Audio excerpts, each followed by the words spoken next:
ama competition atandukanye ariko twese nkuko bivuze duserukiye igihugu bwari uburyo bwo kwipima.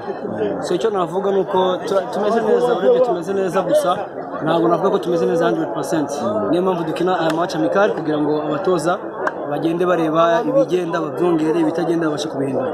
Yari match amical amakipe ahagarariye u Rwanda ariko tension iri hejuru, amakarita ari umutuku, wabonaga abakinnyi benshi bashushe mu mitwe. Nkaho nk'umukinnyi ufite experience niki cyatumye iyi match ishobora kurugwa? Urabona match ya mbere ya Gishuti Rayon Sport radutsinze, inadutsinda ntabwo natinye kubivuga, dutsinze itaturusha uko nabivuga.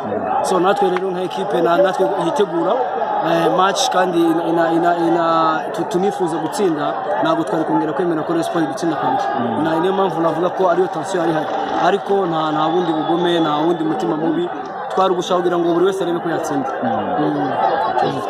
Hanyuma Haruna ntabwo ugaragara muri imikino nyafurika, waje byiteguye kuzafasha ikipe ya Kigali, kugeza ubu ntabwo uri kwifashe, se nibyagutunguye?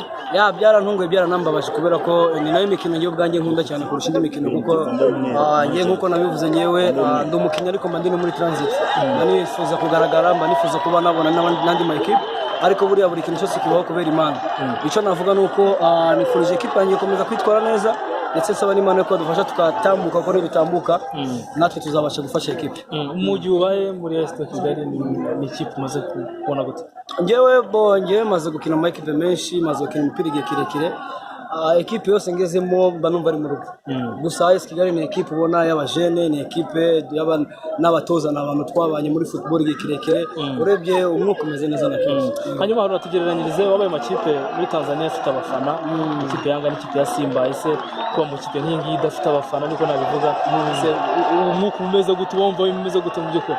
Ni ibintu naje niteguye kubera ko shampiyona mu Rwanda ndayireba ahantu hose n'abandi, manzi neza uburyo abafana ibiki ibintu byose bimeze, ariko kubwa nyine nari nkeneye uwo mwanya wo kubanza gutuza, kuko urabona imyaka 7 niba atari 8 maze hariya, nabaye muri stress, nabaye mu bintu byinshi cyane bitandukanye. So nari nkeneye kongera kubona equipe nk'ingi yongera kuma kwiyubaka neza no kongera gushira umutima hamwe, wende nkikorera akazi kanjye. Hanyuma tugereranyirize Tanzania n'u Rwanda kugeza ubu ngubu muri football cyangwa muri ambiance ya match, ni ibintu birenze. Uvuze ambiance ya Tanzania n'u Rwanda ni nkuko wavuga gute se? Na hano nabona mbihuriza ibintu birenze cyane. Bonye narahabaye, ariko nkeka ko namwe mubona no kuri za social media no ku mateleviziyo, ni ibintu birenze cyane. Abatanzania bakunda umupira ku rwego rwo hejuru, hari n'ama equipe y'u Buraya adafite abafana nk'aba muri Tanzania, uko nabivuga. So ntago rero wabasha kugereranya ibyo bintu ku Rwanda na Tanzania, naba mbeshe. Hanyuma Haruna, wenda hanze y'ikibuga usanzwe umenyereye wa mugani ubuzima bwari mu gihugu cya Tanzania, uragarutse i Kigali, ese nta kintu cyongeye kugutonda nyuma y'imyaka 8 wari umaze muri Tanzania? Of course ikirere ari igihe gitonda umuntu, ariko mvuze ko hari ikintu cyantonze urebye navuye hano, imihanda amave n'ibintu asanze byarahindutse, ariko ni mu rugo ntabwo byaba ikibazo kuri jyewe cyane, kuko ahantu buryo wari usanzwe uzi n'ejo ugasanga bahubatse inzu n'ubundi urahamenya.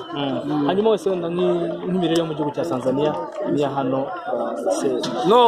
East Africa yose ni imwe cyane, gusa keretse wenda uvuze uburyo bwo kubona ibiryo, ariko ibiryo byose ni bimwe, ko niba ari ibirayi, niba ari umuceri, niba ari ibishimbo, niba ari biki, ibintu byose birahaba, gusa specialiste y'uko uburyo umuntu abitekamo nibyo biri different. Ariko muri Tanzania n'abantu bakunda kurya ibintu by'ubugari, bakunda amafi kuko hari, bakunda imiceri kuko n'abarana banagira umuceri mwiza kurusha ndakeka ibihugu byinshi cyane, ariko ibiryo byose birahari, gusa different niyo nkubwiye uburyo bwo kubitegura. Asanzwe